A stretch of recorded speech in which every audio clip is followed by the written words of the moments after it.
Hello बच्चों, let's see this question. The unit of absolute permittivity is option A farad meter, option B farad per meter, option C farad per meter square, option D farad and option E none of these. ठीक, चलते हैं देखते हैं. देखो absolute permittivity जो होती है वो उसको हम किससे डिनोट करते हैं? उसको हम डिनोट करते हैं एप्सिलॉन नॉट से डिनोट करते हैं. अब एप्सिलॉन नॉट के लिए तो हमारे पास एक ही फॉर्मूला होता है. वो कौन सा फॉर्मूला होता है? जो हम फोर्स का फॉर्मूला लगाते हैं, F equals to 1/4 pi epsilon naught. ये आ गया q square upon r square. वही के Q1 Q2 upon r square. तो हमने के की वैल्यू रख दी. अब देखो सारे के सारे जो यूनिट्स हैं वो फेरेड में है. तो फेरेड क्या होती है? फेरेड जो होती है वो तो यूनिट होती है हमारी किसकी? वो यूनिट होती है कैपेसिटेंस की. अब हमें यहाँ पे कैपेसिटेंस से रिलेट करना होगा, मतलब ठीक है. तो कैपेसिटेंस हम किस तरीके से निकालेंगे? हमें यहाँ पे एफ तो हमने ले लिया. अब कैपेसिटेंस को इससे रिलेट करेंगे तो कौन सा फॉर्मूला होता है? Q equals to c v होता है. तो यहाँ पे Q equals to c v अगर मैं लगाती हूँ तो हम किस तरीके से इसको लिख सकते हैं?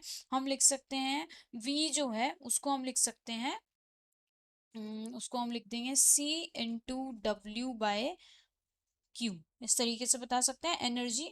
ठीक है, एनर्जी के लिए हम लगा सकते हैं यहाँ पे. तो ये हो गया हमारा ये आया हमारा क्यू. ठीक है, तो यहाँ से हमने अब इसको क्यू जो है उसके लिए हम क्या लगा सकते हैं? ये तो सी हो गया. सी तो हो गया हमारा फेरड इनटू ये हो जाएगा एनर्जी के लिए फोर्स इनटू क्या हो जाना चाहिए? फोर्स इनटू मीटर पर जो हमारे पास Q है, वो जो हमारा चार्ज है वो. तो यहाँ Q स्क्वायर जो आएगा, क्या आएगा? हमारे पास जो Q स्क्वायर की वैल्यू निकल के आई है वो आई है फेरड इनटू फोर्स. ये फोर्स है हमारा. इसको हम फिर से इरेज करके लिख देते हैं. ठीक है, तो यहाँ से हमारे पास आएगा farad into force into metre. ये आया हमारा. तो फोर्स को हम लगा देंगे Q equals to farad into newton metre. तो ये हो गई हमारी क्यू स्क्वायर की वैल्यू आ गई.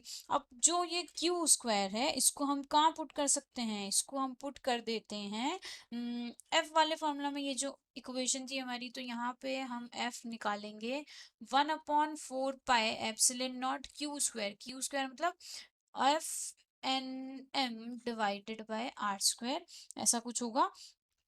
तो यहाँ से वही हमारे पास जो यूनिट्स हैं वो रख लेते हैं. तो यूनिट्स के लिए हम क्या लगाएंगे? यूनिट्स हमारे पास आ जाएगी, कौन सी आएगी? यहाँ पे फोर्स पे हम लगा देंगे न्यूटन. ठीक है, यहाँ पे ये तो 4 पाई तो कांस्टेंट हो गया, ये हो गया एप्सिलॉन नॉट. ये हमारा न्यूटन रह गया. ये फेरड हो गया. ठीक है, ये मीटर हो गया. और ये हो गया हमारा आर की जगह मीटर स्क्वायर. ठीक है, ये कंफ्यूजन नहीं क्रिएट करना है, ये फेरड है. ठीक, तो यहाँ से आ गया. तो यहाँ से n से ये n कैंसिल आउट हो गया हमारा. तो हमारे पास क्या बच के आता है जो हमें निकालना था? Absolute permeability, absolute permittivity. तो एब्सोल्यूट परमिटिविटी को निकालने के लिए हम क्या लगाएंगे यहाँ पे? Epsilon not. एप्सिलॉन नॉट आया हमारा फेरड पर मीटर, ऐसा कुछ है. क्योंकि इसको हम इधर ले जाएंगे, ये मीटर से एक मीटर कैंसिल आउट हो गया तो फेरेड पर मीटर बन गया हमारा. ठीक है, तो हमारे पास जो ऑप्शन है वो हम चेक कर लेते हैं. फेरेड पर मीटर आना चाहिए है.